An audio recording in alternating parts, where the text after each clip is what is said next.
bisa. Lebih banyak ganti. Ganti. Ganti.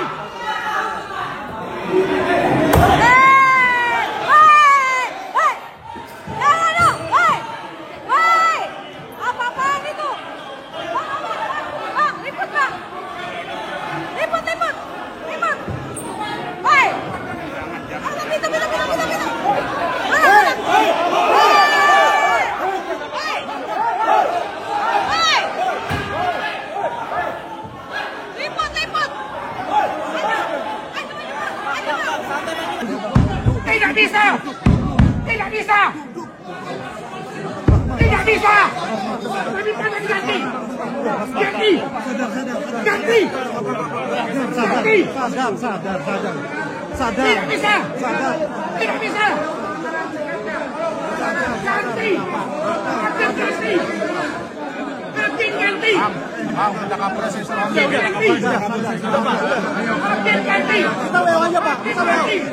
Selaku Wakil Menko Kementerian Hukum, Menko Bidang Hukum, coba Anda lihat viral di mana-mana ada seorang advokat di dalam persidangan pakai jubah advokat naik ke meja persidangan dan menginjak-injak, naik ke meja persidangan tim advokat dan menginjak-injak di atas meja.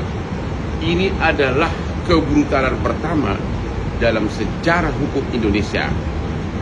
Kami mengharapkan agar Otto yang kebetulan mantan pengacara segera mengusulkan kepada Ketua Mahkamah Agung agar oknum pengacara ini tidak diizinkan praktek sebagai pengacara di seluruh wilayah hukum Indonesia, dan juga agar juga menghimbau kepada Bapak Kapolda Metro dan juga Kapolres Jakarta Utara agar segera diproses oknum pengacara ini karena telah menghina pengadilan. Kejadiannya tanggal 6 Februari 2025 di Pengadilan Negeri Jakarta Utara.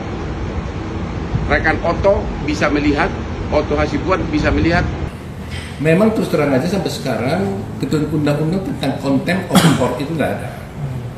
Ya, pernah itu diajukan beberapa waktu itu sudah diajak bersama dengan Mahkamah Agung tentang itu, tapi kelihatannya penuh masalah masih. Jadi tidak ada undang-undang contempt of court. Walaupun orang bisa menuduh apakah ini contempt of court atau tidak. Nah, saya sendiri tidak tahu persis kejadian yang sebenarnya. Apa alasannya, kenapa terjadi. Tapi kalau saya melihat di video yang ada yang viral, memang ada yang melompat dari meja. Ya, menurut saya sebagai advokat tidak boleh melakukan hal seperti itu. Terlepas itu adalah sidangnya sudah berhenti atau sudah berjalan, tapi kan tidak perlu melompat. Nggak ada alasan yang khusus dia melompat meja itu. Nah, persoalannya sekarang adalah ini kan organisasi yang seharusnya mengambil tindakan terhadap seperti itu. Apakah itu dianggap melanggar kode etik atau tidak? Karena kami sebagai lawyer, ya, ini saya bicara lawyer dulu, ya, yang sudah lagi cuti ini. Kami tidak bisa mengatakan orang lain itu melalui media orang itu melanggar kode etik. Jadi kalau saya temukan Anda melanggar kode etik, saya bilang saya akan laporkan dia karena melanggar kode etik. Itu pelanggar kode etik. Saya ini melanggar kode etik. Seseorang advokat yang menuduh seseorang melanggar kode etik dan disampaikan kepada media massa, itu adalah pelanggar kode etik.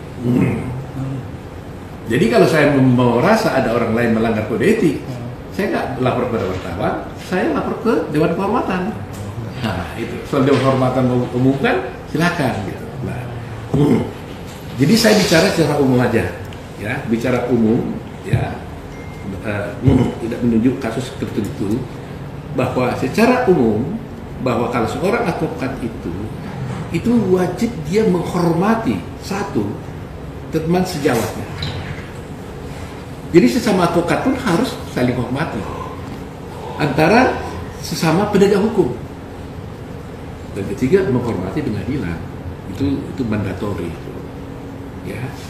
Nah, betapapun kita setuju atau tidak setuju dengan sikap pengadilan, cara pengadilan, ada mengatakan macam-macam pengadilan itu begini-begini, tapi kehormatan itu harus diberikan bukan kepada person-personnya, tapi adalah pada kejadian itu.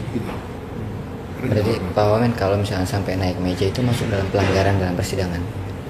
Ya, itu yang saya katakan Dewan Kehormatan akan memutuskan itu. Maksudnya organisasi. Ya, organisasi. Nah sekarang orang itu ada yang melaporkan dia ke organisasinya nggak? Dia berada di organisasi mana? Ya kan?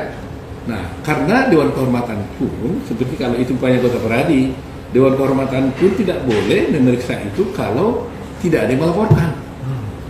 Tapi boleh dilakukan pemeriksaan oleh komisi pengawas tanpa ada laporan. Gitu. Nah, saya nggak tahu orang ini dia organisasi yang mana. Gitu.